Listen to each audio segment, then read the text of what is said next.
Yoshimitsu had never claimed to be righteous, only necessary. He was a wandering guardian, bound not by law or kingdom, but by a blade older than memory itself. It was a living sword that pulsed softly at his side, as though it listened to the world breathe. For generations, this blade had chosen with uncanny precision who would fall and who would be spared, whispering judgments that Yoshimitsu obeyed without question. Every life it took seemed to prevent 10 more from shattering, and so he moved through war zones and shadowed cities like a silent verdict, masked and unreadable.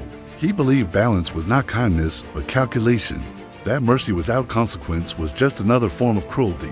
Yet the blade was never cruel in its choosing, never eager, never wrong, until the day Yoshimitsu felt hesitation where certainty once lived, a pause in the sword's pulse, as it rested against his palm, as if weighing not the world, but him. At first, he dismissed it as fatigue, as doubt born from centuries of carrying judgment alone. But the hesitation returned, again and again, subtle but growing. The sword's whisper shifted from commands to questions, from end this to why.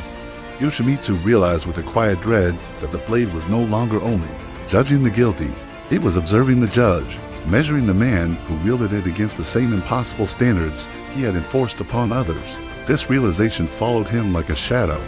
He continued his path, intervening in conflicts where ambition had devoured compassion, striking down tyrants whose rule hollowed entire regions. Yet after each encounter, the sword grew heavier, its glow dimmer, its silence louder. Yoshimitsu began to wonder, could justice truly be impartial when delivered by a single hand over centuries? Could even the purest intent remain uncorrupted by repetition, by the quiet power of deciding who deserved another sunrise? The sword seemed to answer these thoughts not with reassurance, but with distance.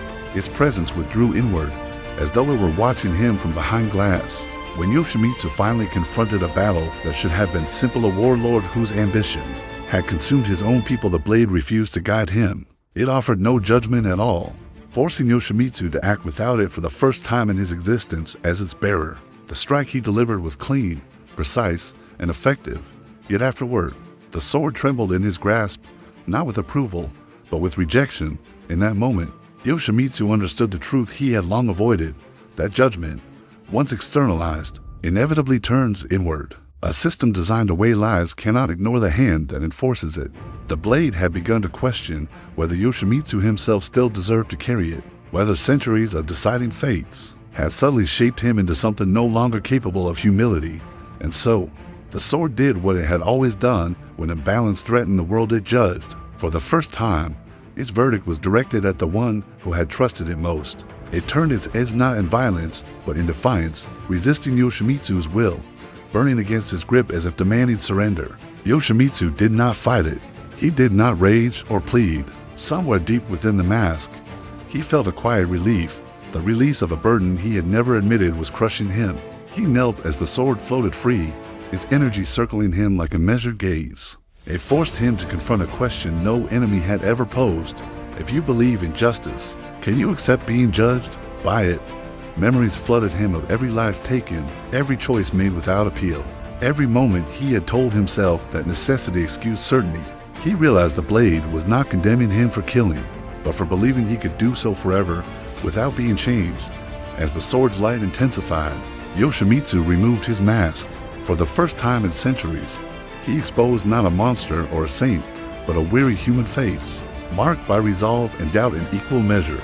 He spoke not to the blade, but to the silence around them, admitting that he had hidden behind judgment because it was easier than uncertainty. It was safer than trusting others to choose rightly, safer than being vulnerable in a world that punished hesitation. The blade listened, truly listened. Its energy stabilized as Yoshimitsu did something he had never done before.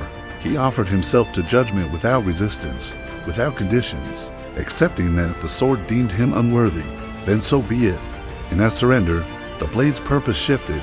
It was no longer an executioner's tool, but a mirror reflecting not guilt, but growth. It returned to his grasp not as a master, but as a partner.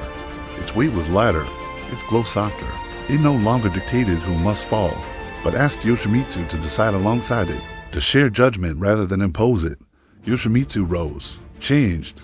He understood that true justice cannot exist without accountability, that even those who judge must be willing to be judged. As he walked back into the world, He did so not as an infallible arbiter, but as a guardian who would question his own certainty. He knew that the most dangerous blade is not the one that cuts without mercy, but the one that never turns to examine the hand that wields it.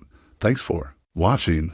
If you enjoyed this story, be sure to like, subscribe, and hit the notification bell for more. See you next time.